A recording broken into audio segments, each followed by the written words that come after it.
بسم الله الرحمن الرحيم. أهلا بكم. النهاردة هنتكلم عن شرح بلاي ليست لسه، أو يعني معنى صح هي هتبقى بلاي ليست مستمرة إن شاء الله. يعني الهدف منها إن هو طبعا معروف إن أنا الديب ليرنينج داخل في مجالات كتيرة، يعني وبدأ يظهر بريت كبير جدا حتى في التطبيقات اللي هي بعيدة عن الأبحاث، زي مثلا الشات جي بي تي مثلا، والحاجات التطبيقات اللي انبثقت منه. طيب فاحنا دلوقتي عايزين نتكلم او عايزين نعرف ايه تطبيقات الديب ليرنينج في المجالات البحثيه، خاصه الكمبيوتيشنال بايوفيزيكس. يعني دلوقتي المفترض انا عايز اعمل دوكينج، هل في مثلا تطبيق او موديل ديب ليرنينج بيعمل دوكينج؟ ولو في، ازاي اقدر استخدمه؟ يعني مبني على اساس ايه؟ تمام.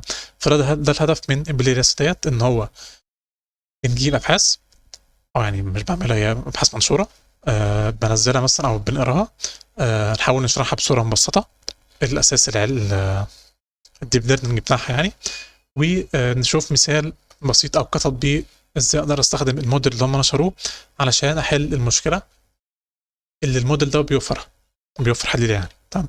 يعني مثلا موديل اسمه ديف دوك بيعمل دوكينج باستخدام حاجه اسمها ديفيوجن. دوت طريقه في الجنريتيف ديب ليرنينج. فهنشرح يعني ايه ديفيوجن بصوره مبسطه، وهنشوف الموديل اللينك بتاعه وازاي استخدم الموديل بتاعهم علشان اعمل دوكينج مثلا بين بروتين واسم الموليكيول. تمام. طبعا هنشوف هم طبعا في البحث بتاعهم عاملين مقارنه بين الموديل بتاعهم وطرق جديده جدا، طرق مختلفه، سواء ديب ليرنينج او طرق تقليديه زي مثلا دوك فينا، جلايد بتاع شرودنجر، والحاجات الطرق المختلفه ثانيه.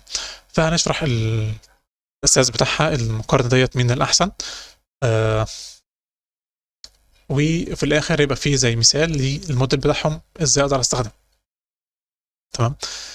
طيب ليه؟ علشان ممكن في بعض الناس تبقى مثلا يا اما مش عارفه الموديل الموجوده، او خايفه انها تستخدم الموديل ديت علشان مثلا ممكن يعمل مثلا حاجه غلط فيطلع نتيجه غلط، او يحصل مشكله مثلا في الجهاز بتاعه، فعنده نوع من الخوف. تمام. فالهدف من البلاي لا، اللي هو ما تخافش، الموديل موجود شغال عادي واستخدامه بسيط او حسب الموديل يعني. فهنوضح مثال لاستخدام الموديل الموجود.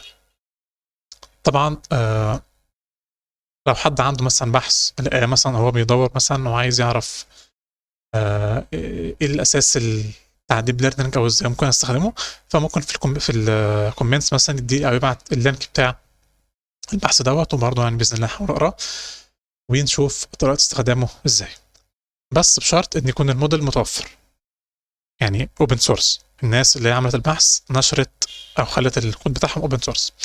طيب لو مش اوبن سورس، في بلاي ليست تانية بتشرح ازاي بقى تقدر يبقى يعني عندك الخلفيه بتاعه الديب ليرنينج، هتقدر بقى تكتب كود من بايثون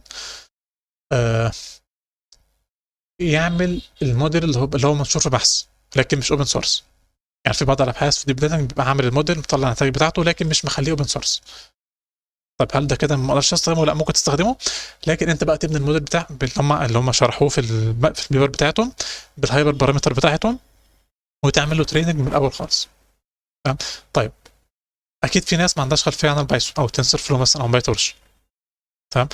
ففي بقى بلاي ليست ثانيه بتشرح ازاي تبقى عندك خلفيه او الاساسيات بتاعه الديب ليرنينج، ازاي تقدر تبني موديل، ازاي مثلا تجمع داتا وحاجات زي كده. تمام. فده في بلاي ليست ثانيه اللي هو ازاي بتبني موديلز ديب ليرنينج. تمام. في البلاي ليست اللي احنا بنتكلم عنها دلوقتي، الاول الموديل اوبن سورس، لكن انا عايز اعرف ازاي بستخدمه. تمام. طيب فدوت الهدف من البلاي ليست ديت. اتمنى تكون بلاي ليست مفيده، واتمنى انها تفيد الناس. ولو في زي ما قلنا اي بحث او اي كومنت مثلا عايز تعديل مثلا في اسلوب الشرح، او بحث جديد لقيته انا مثلا ما اتكلمتش عنه، ممكن تبعت اللينك في الكومنتس، وباذن الله اقراه ونعمل فيديو عنه بيتكلم يعني اساس الديب ليرنينج بتاعه وتطبيق العمل بتاعه. فاتمنى الناس تستفاد، ولو في اي كومنت في الشرح او في اي حاجه في الكومنتات تحت. ونبدا اول فيديو ونشوف هنتكلم عن ايه. والسلام عليكم.